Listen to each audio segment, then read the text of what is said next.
Tembok bangunan tua di Jalan Pantai Bahari, Kabupaten Polewali Mandar, Sulawesi Barat tiba-tiba roboh dan menimpa 3 orang anak yang sedang bermain.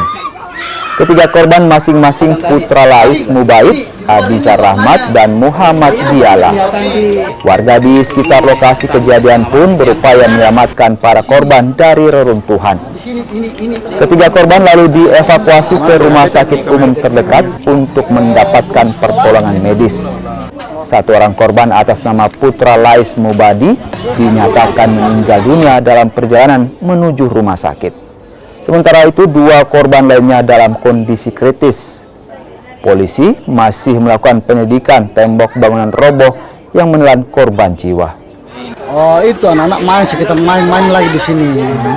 Karena ini reruntuhan sudah artinya sudah mau roboh, tapi anak-anak sering main di sini, ya mungkin kejadian begitu. Ada berapa anak ini, Pak? Ada 3. Ada 3, Pak? Iya. Jadi ada yang korbannya, Pak? Ada, sudah 1. Meninggal, Pak? Ya, sudah 1 meninggal, dan 2 itu masih di rumah sakit. Meninggal tertimpa ini, Pak? Iya, meninggal di tempat ini. Memang tertimbun, Pak? Iya, tertimbun.